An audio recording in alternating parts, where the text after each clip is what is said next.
आप देख रहे हैं आवाज़ दो में हूँ आपके साथ अमीना माजिद। इस वक्त मैं मौजूद हूँ कॉन्स्टिट्यूशनल क्लब ऑफ इंडिया में जो दिल्ली में मौजूद है, जहाँ पे नई दिल्ली फोरम की तरफ से एक सेमिनार होने जा रहा है जिसका टॉपिक है आज के भारत में मुसलमानों का फ्यूचर, जिसमें सलमान खुर्शीद, इकरा हसन चौधरी और भी कई लोग मौजूद हैं। तो चलिए लेकर चलते हैं आपको इस सेमिनार में।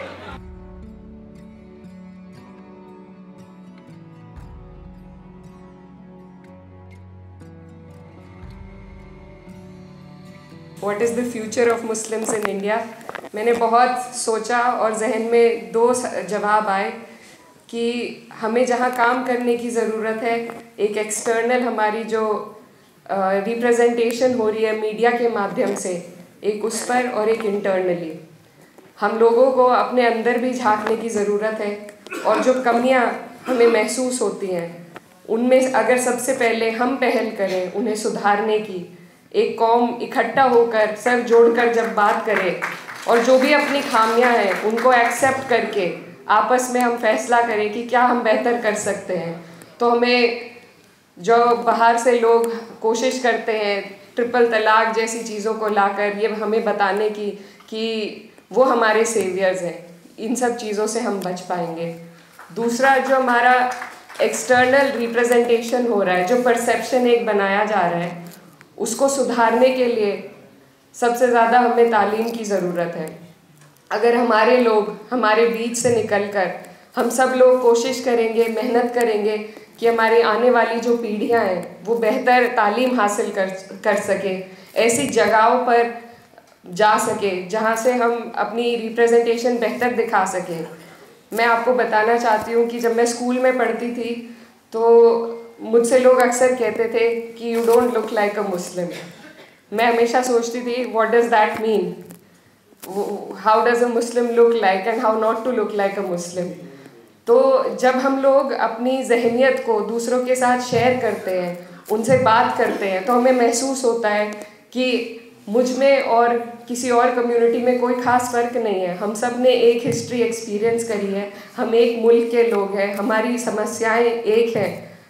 तो हमारे बीच में जो नफ़रत घोली जा रही है ये सिर्फ कुछ लोग पॉलिटिक्स के लिए कर रहे हैं, आगे बढ़ने के लिए कर रहे हैं। तो जब हम लोग डायलॉग को आगे बढ़ाएंगे, कम्युनिकेशंस करेंगे, सिर्फ अपनी कम्युनिटी में नहीं बल्कि और कम्युनिटीज़ में बैठकर।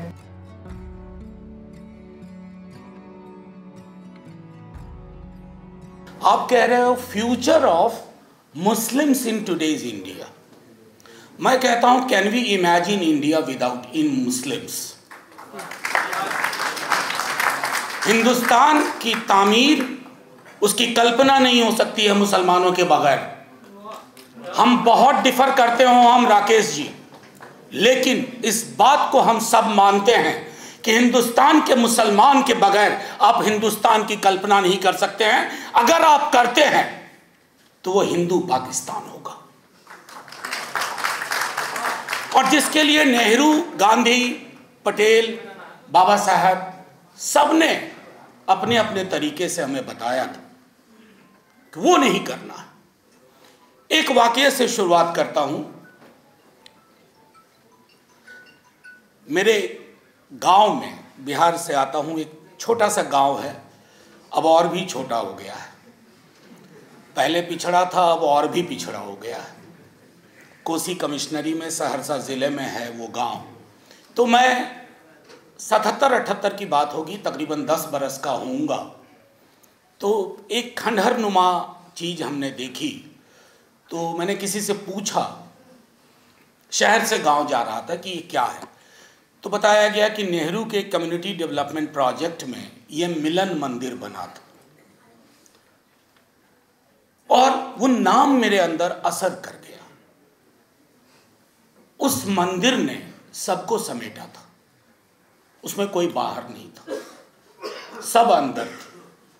इस देश को वैसे मंदिर चाहिए, वैसे ही स्पेसेस चाहिए, और वो मुसलमानों के बगैर नहीं होगा, उसी तरह सिखों के बगैर नहीं होगा, क्रिश्चियंस के बगैर नहीं होगा। मैं अक्सर जब दुनिया के अलग अलग देशों में जाता हूँ तो मैं एक चीज़ तो जरूर मानता हूँ, हम अद्भुत देश हैं भाई।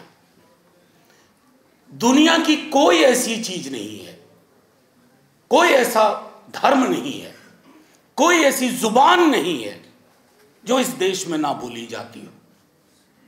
बल्कि कमाल है, नदियां, हवा, अभी केरल चले जाओ, ये जो हम लोग गरम गरम बैठ के पहने हुए हैं, पता चला कि आपको हवाई जहाज में ही सारे कपड़े खोल देने पड़ेंगे। केरल आ गए। ये विविधता जिसका जिक्र किया बार बार होता है, ये विविधता हमारी एसेट है, हमारा हेरिटेज है। लेकिन दिक्कत क्या हो रही है? दिक्कत ये हो रही है कि मुस्लिम कम्युनिटी को लेकर के जो पूरी की पूरी डिबेट चल रही है, ये पूरा विमर्श चल रहा है।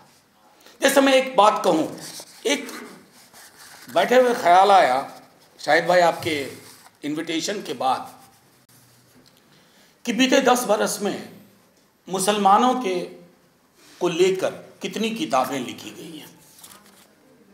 28 किताबें मैं गूगल सर्च में ढूंढ पाया, जिसमें से 3 ऑथर मेरे समक्ष। 28 किताबें।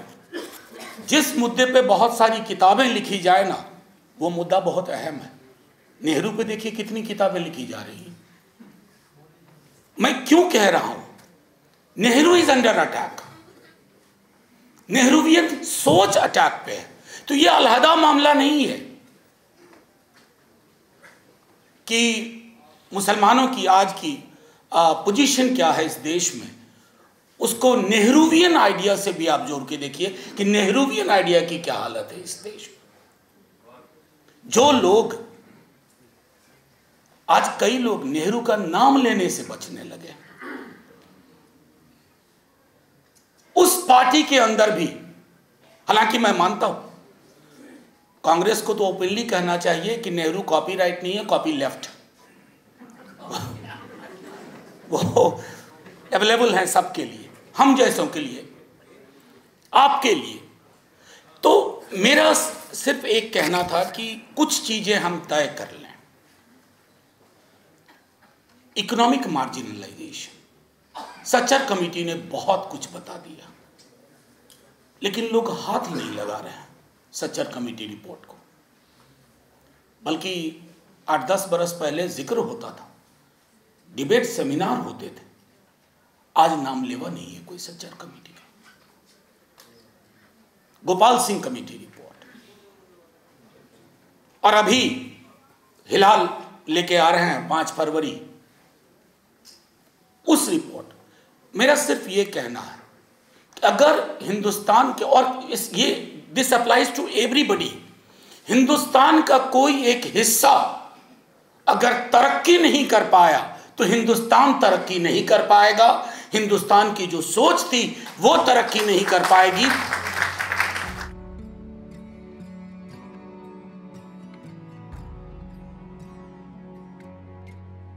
मेरी आंख बंद थी जब तलक मेरे सामने नूरे जमाल था, खुली आंख मेरी तो न खबर रही वो ख्वाब था या ख्याल था।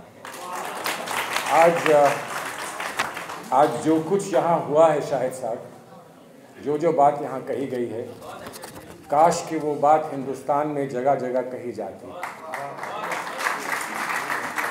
और कभी कभी लोग थोड़ा सा परेशान होने लगे, बात लंबी हो गई। अब ऐसा ना हो कि मेरी बात पर भी परेशान हो जाएं, कुछ इधर भी परेशान, कुछ उधर भी परेशान।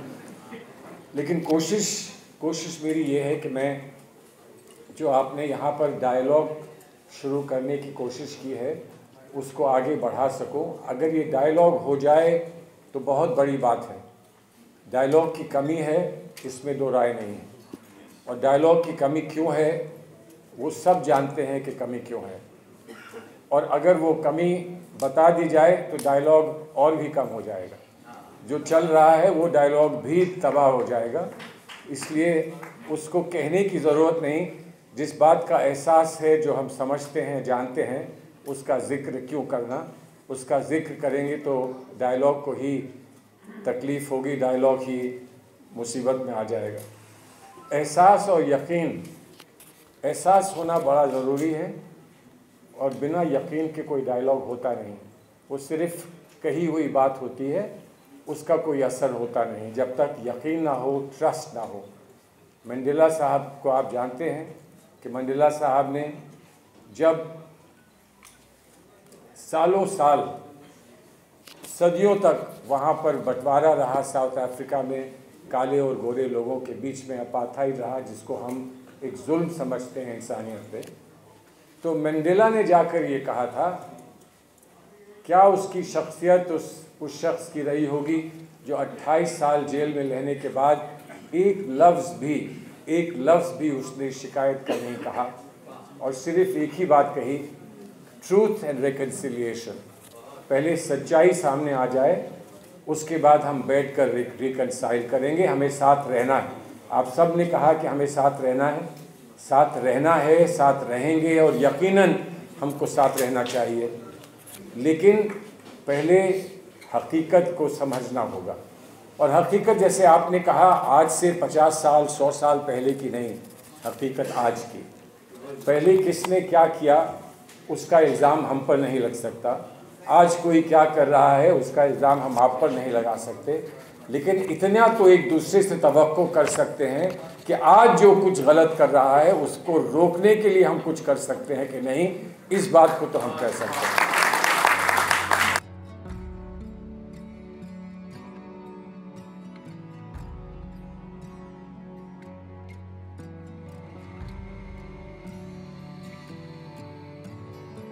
What is the future of Muslims in India? Had it been a topic, what is the future of India? And in that context, had we been talking about the Muslims as well as one of the entities, that would have been a better proposition. This is what my take is on this particular issue. I am running 72nd year of my life. 50 years I have seen my country. 30 years I have spent in Old Delhi. और मुझे एक वाक़या याद आता है, वहाँ से बात शुरू करूँगा अपनी। मैं समझता हूँ आप सब लोगों ने बलराज मधोक का नाम सुना होगा। कितने लोगों ने बलराज मधोक जी का नाम सुना है, ज़रा बताइए। काफ़ी लोगों ने सुना। बलराज मधोक जी जनसंघ से ताल्लुक़ रखते थे और बहुत तीखा बोलते थे और खालिश हिंदू हिंदू हिंदू हिंदू करते थे। उनके जलसे में 200, 300, 400, 500 आदमी से ज़्यादा नहीं होते थे। ठीक हो गई बात। उसके बाद एक पॉइंट ऐसा आया कि उन्होंने एक दिल्ली की कॉन्स्टिट्यूएंसी से इलेक्शन लड़ा। उस इलेक्शन में, उस कॉन्स्टिट्यूएंसी में 90% प्लस हिंदू वोटर्स थे। आज भी ऐसा ही है। Hindus didn't vote Balraj Madhok ji because the majority of Hindu community was not reconciling neither with his ideology, nor his the content, nor the style of speech, nor anything else. 561 vote मिले थे। कितने? एक शिकायत अपनी community से करके आगे बढ़ते हैं, क्योंकि जब तक आप तारीफ सुनते रहेंगे और मुतालबा करते रहेंगे और कॉन्स्पिरेसी थ्योरी पे चलते रहेंगे और एस्केपिज्म के रूट की तरफ भागते रहेंगे, तब तक मसला हल होगा नहीं। इन 75 सालों में मसले बढ़ाए हैं हमने, उलझाए हैं हमने, सुलझाए कितने हैं आप अपने आप से खुद पूछ लीजिए। होता क्या रहा कि हमने हमेशा मुसलमानों के सियासी मसाइल, मुसलमानों के इक़्तिसादी मसाइल, मुसलमानों के समाजी मसाइल, मुसलमानों के मजहबी मसाइल, कौमी मसाइल पर हमारे यहाँ माज़रत के साथ कितने सेमिनार्स होते हैं और कितने प्रोग्राम्स होते हैं, ये अपने आप से हम सब पूछ लें। ये एक सवाल है अपने आप में। हिंदू इस मुल्क का 50 साल के तजर्बे, मुशाहिदे और तज्ज़िये पे कह रहा हूँ, इस मुल्क का हिंदू 50 साल में तकरीबन 40 साल हिंदू की बात सुनना नहीं चाहता था। तो भाजपा के लोग, जनसंघ के लोगों को हिंदू ही नकारता था। याद है कि नहीं? एक ज़माने में मुस्लिम लीग के 2 मेंबर थे और इसी ज़माने में 2 सिर्फ भाजपा के मेंबर थे और अटल जी भी इलेक्शन हार गए थे। इस मुल्क के मिजाज को हमने समझा नहीं दोस्तों। मुसलमान मुसलमान करते करते हमने हिंदू हिंदू करना सिखाया पहले, और आज उस हिंदू हिंदू को आप भोग रहे हैं। कड़वी बात है मगर सच्चाई यही है। अब टॉपिक पे आते हैं, हिंदुस्तान में मुसलमान का फ्यूचर। मैं बड़ी जिम्मेदारी से कहना चाहता हूँ और बड़े भरोसे से कहना चाहता हूँ। पहले तो एक जुमला सुन लीजिए और उसके बाद इसका जवाब दूंगा आपको। All problems, all conflicts, all differences are the product of lack of communication. जब बात बंद हो जाती है, डायलॉग बंद हो जाता है, संवाद बंद हो जाता है, तो फिर आप कुछ स्टीरियोटाइप्स की तरफ चले जाते हैं, कुछ नोशंस की तरफ चले जाते हैं, कुछ फियर साइकोसिस की तरफ चले जाते हैं, कुछ फोबिया की तरफ चले जाते हैं, और उसकी दुनिया में रहना चाहते हैं और उसी के बारे में बात भी करना चाहते हैं और वैसी बात सुनना भी चाहते हैं। हिंदुस्तान का फ्यूचर किसी के मन में तनिक भर भी यह शंका, यह शुभा नहीं होना चाहिए। The future of India is the brightest of the brightest future.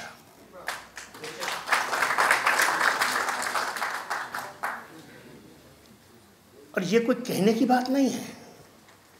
Facts and figures are speaking for themselves. अगर आज दुनिया में इंडियन जीनियस को पे भरोसा करके अमेरिका जैसा मुल्क आगे बढ़ रहा है, उनके इंस्टीट्यूशंस देखिए, उनके साइंटिफिक रिसर्च की लैब्स को देखिए, वहाँ CEOs को देखिए, हमारे टैलेंट को देखिए, तो आपको अंदाज़ा होगा इस चीज़ का जो है।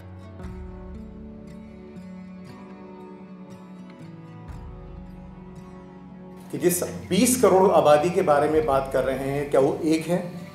क्या उसमें क्लास, कास्ट, जेंडर के इश्यूज नहीं हैं? क्या वो एक ही रीजन में रहती है? हम जब इतनी बड़ी तादाद के बारे में बात करें तो उसकी डाइवर्सिटी, उसकी विविधताओं को देखना बड़ा ज़रूरी है। और मुझे लगता है कि हमारी बातचीत में ये विविधता का सवाल आना बहुत ज़्यादा लाजमी है, ज़रूरी है। इसके बरक्स हम बात नहीं कर पाएंगे। एक बात। दूसरी बात ये कि जो जिस तरह से इस सवाल का जवाब हमें दिया जा रहा है, उसमें एक जवाब है जो बहुत ज़्यादा ऑफिशियल है, यानी सब चंगासी, बिल्कुल सब ठीक है। और दूसरा जवाब रोने पीटने का है कि जब भी मुसलमान की बात होती है तो हम रोना धाड़ना शुरू कर देते हैं, ये नहीं है, वो नहीं है। जो वास्तविकता है, जो रियलिटी है, वो इसके बीच में है। और मुझे उम्मीद है कि इस रियलिटी तक हम पहुंचने की कोशिश करेंगे इस सेमिनार के जरिए। सर 120 सेकंड हो चुके हैं। Thank you. आप 2 मिनट और बोल सकते हैं क्योंकि लोग सुन रहे हैं आपकी बात। अच्छा, नहीं, मोटे तौर पर तो यही है। एक और चीज़ मैं सिर्फ ये 2 पर्सपेक्टिव हैं जिससे देखा जाता है, और तीसरा पर्सपेक्टिव जो कि ज़्यादा इन विविधताओं को स्टेट वाइज हम कैसे देखते हैं, मुसलमानों को, उनको उनके कास्ट या उनके इकोनॉमिक पिछड़ेपन के तौर पे हम कैसे देखते हैं, इसके बारे में हमारी समझ बहुत ख़राब है, बहुत लिमिटेड है। तो मुझे लगता है कि उस पर कुछ और बात होनी चाहिए। एक छोटा सा काम अभी हम लोगों ने किया है। मेरा ताल्लुक़ CSDS से है, centre for the study of developing societies. हम लोग सर्वे करते हैं। मैं और एक बात बता दूं कि सर्वे जो है वो फाइनल ट्रूथ नहीं होता है। सर्वे एक चीज़ को जानने की कोशिश होती है। और पिछले तकरीबन 10 साल के सर्वेज़ की अगर हम बात करें तो एक सवाल हम हिंदुस्तान में, और हमारा जो सैंपल साइज़ होता है वो तकरीबन 30,000 के आसपास होता है, और एक सवाल हम अक्सर पूछते हैं, और वो ये सवाल होता है कि ये हिंदुस्तान किसका है। ये थोड़ा सा प्रोवोकेटिव सवाल है, थोड़ा उत्तेजना भरा वाला सवाल है, क्योंकि जिस तरह का मीडिया विमर्श हमको दिखाया जाता है, मीडिया के दोस्त माफ़ करेंगे, उससे ये लगता है कि अब दरअसल सब चीज़ें बदल चुकी हैं। लेकिन पिछले 10 सालों में होने वाले हर एक सर्वेक्षण में हमने ये पाया कि 90 से 95% भारत की आबादी, जो हमने सर्वेक्षण में जिन लोगों के साथ किया, वो ये मानती है कि भारत सबका है, भारत सिर्फ हिंदुओं का नहीं है। एक बात। और दूसरी बात ये, और अगर आप कहें कि भाई ये तो CSDS का सर्वेक्षण है, लेकिन अगर आप चाहें तो इसको और भी जाकर देख सकते हैं। प्यू रिसर्च सेंटर के साथ में भी हमने एक सर्वेक्षण किया था, एक सर्वे किया था, उसमें भी हमने सवाल पूछा, और तकरीबन मोर और लेस यही किस्म का आंकड़ा आता है कि 90% भारतीयों का ये 10% जवाब नहीं देते हैं, 90% भारतीयों का ये मानना है कि भारत सबका है और एक अच्छा हिंदू और एक अच्छा मुसलमान होने के लिए ज़रूरी है कि हम एक दूसरे के मज़हबों की इज्जत करें। ये सर्वेक्षण है, जैसे मैंने कहा कि जो सर्वेक्षण के नतीजे होते हैं वो फाइनल ट्रूथ नहीं होता है, उसके ऊपर और जानने की ज़रूरत होती है। तो कम से कम इतना तो हम कह सकते हैं कि जो मीडिया में चलने वाली बातचीत है और जो वास्तविकता है उसमें कहीं कुछ फ़र्क है। अब ये फ़र्क, जैसे मैंने कहा, सर्वे सिर्फ इशारा करता है। अब इस फ़र्क को और आगे जानने के लिए हमें इस तरह के सेमिनार्स की ज़रूरत है और रिसर्च की ज़रूरत है। मैं सिर्फ ये कहना चाहता हूँ कि जैसे मैंने शुरू में भी कहा कि हम एक टॉकेटिव या बोलने वाले समाज से आते हैं, हमें शायद थोड़ा रुकना चाहिए और बोलने से पहले सोचना चाहिए कि आखिर हम क्या कह रहे हैं। अगर हम ऐसा करेंगे तो शायद हम एक 20 करोड़ आबादी की भविष्य की बात कर रहे हैं, तो शायद और अच्छी तरह से उसको समझ पाएँ। और इसीलिए शायद मुझे लगता है कि टॉकेटिव सोसाइटी से आने की वजह से महात्मा बुद्ध से लेकर महात्मा गांधी ने हमेशा ये कहा, चुप रहो। तो मैं अपनी बात यहीं पर खत्म करता हूँ। बहुत बहुत शुक्रिया।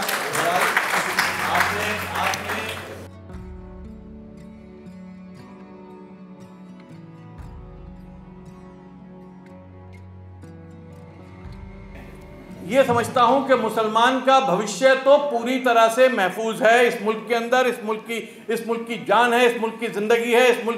मुसलमान इस मुल्क में इतना है कि अगर जर्मनी और फ्रांस की आबादी को मिला दिया जाए तो सिर्फ मुसलमान की आबादी उस दोनों मुल्कों की आबादी से ज़्यादा होगी। तो मुसलमान जो है वो किसी तरह से ना कमज़ोर है, ना डरा हुआ है, ना पिछड़ा हुआ है, ना किसी तरह से पीछे जाने को तैयार है। हाँ, ये ज़रूर है कि बहुत से सवाल पूछे जा रहे हैं, चैलेंजेस हैं, अंधकार है, लेकिन मेरा मानना है ये अंधकार टेम्परेरी है, ये वक्ती है, ये बहुत देर तक रहने वाला नहीं है। मुझे विश्वास है इस देश की जनता में, इस देश की आत्मा में कि वो इस माहौल को बदलेगी और इस अंदाज को बदलेगी। और हम लोग जो है, मुझे कभी कोई दिक्कत नहीं हुई। मैं जिस वक्त अखबार एडिट कर रहा था 80s में, तो ये आंदोलन चला, राम मंदिर का आंदोलन चला, तो उस वक्त मैंने विश्व हिंदू परिषद के सारे लीडरों का इंटरव्यू किया।